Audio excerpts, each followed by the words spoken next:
राजा विक्रमादित्य फिर से श्मशान घाट पहुंचे और बेताल को कंधे पर उठाया। रास्ते में बेताल ने एक और कहानी सुनानी शुरू की। कांचीपुर नगर में वीरदेव नामक एक राजा राज्य करता था। वह बहुत न्यायप्रिय था और अपने राज्य में सत्य और धर्म की रक्षा करता था। उसकी एक पुत्री थी जिसका नाम विद्यावती था। वह अत्यंत सुंदर और बुद्धिमान थी। राजकुमारी विवाह योग्य हुई तो राजा ने घोषणा की कि जो युवक अपनी योग्यता सिद्ध करेगा उसी से वह अपनी पुत्री का विवाह करेगा।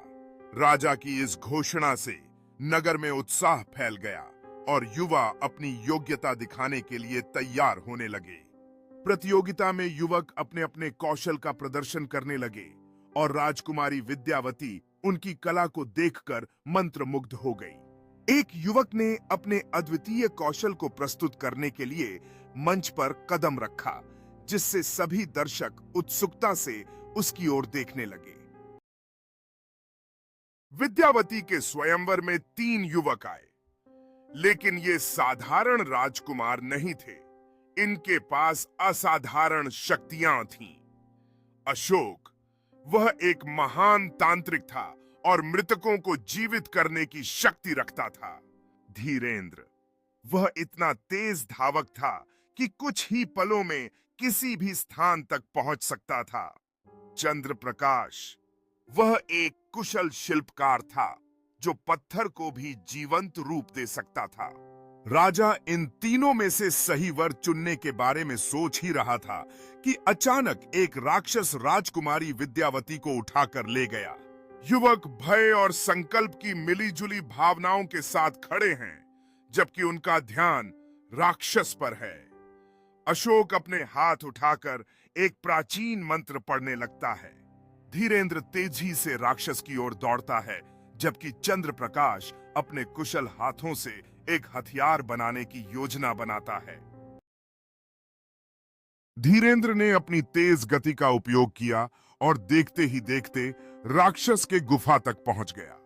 चंद्र प्रकाश ने पत्थर का एक विशाल योद्धा बनाया जिसने राक्षस से युद्ध किया। अशोक ने अपनी तांत्रिक शक्तियों से उस मृत योद्धा को फिर से जीवित किया, जिससे अंततः राक्षस मारा गया और राजकुमारी मुक्त हो गई। अब जब राजकुमारी को बचा लिया गया तो तीनों दावेदारों ने दावा किया कि राजकुमारी उनसे विवाह करे। इतना कहकर बेताल ने राजा विक्रम से पूछा, राजा विक्रम, अब तुम ही बताओ कि इन तीनों में से सबसे योग्य वर कौन है? राजा विक्रम की सोच में डूबे हुए वह उन तीनों नायकों की योग्यताओं पर विचार कर रहे थे।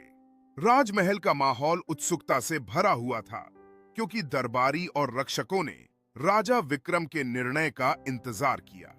राजा विक्रम ने अपने सिंहासन से उठकर सभी को अपनी बात कहने के लिए तैयार किया, जिससे सभी की निगाहें उन पर टिकी हुई थी। राजा विक्रमादित्य ने उत्तर दिया, निस्संदेह धीरेंद्र ही सबसे योग्य वर है।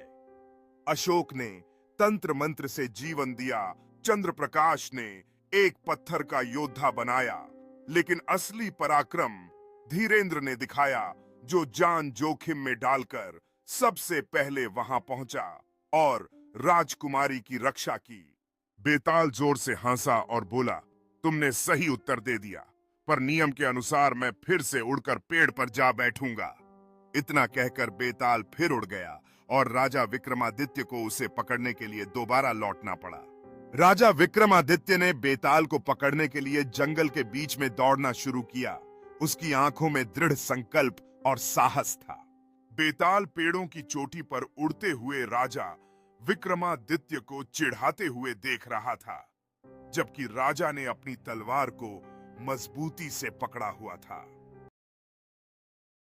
राजा विक्रमादित्य फिर से श्मशान घाट गए, बेताल को कंधे पर उठाया और चल पड़े। बेताल ने हंसते हुए कहा, राजा, अब मैं तुम्हें एक और कहानी सुनाता हूं, लेकिन याद रखना, यदि तुमने उत्तर दिया और सही निकला तो मैं फिर से उड़ जाऊंगा।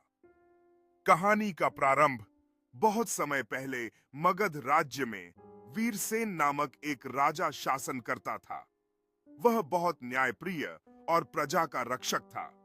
उसकी रानी सुमति अत्यंत धार्मिक और दयालु थी। राजा वीरसेन अपने न्यायप्रिय शासन के लिए प्रसिद्ध थे और उनकी रानी सुमति का दिल सदैव प्रजा के लिए खुला रहता था। एक दिन राज्य में एक अजीब घटना घटी जब एक अनजान साधु राजा के दरबार में आया। अचानक उस साधु ने कहा, राजा, आपके राज्य में एक अद्भुत शक्ति छिपी हुई है, लेकिन उसके लिए एक बलिदान की आवश्यकता होगी। राजा वीरसेन ने साधु की बातों को ध्यान से सुना और सवाल पूछने के लिए तत्पर हुआ।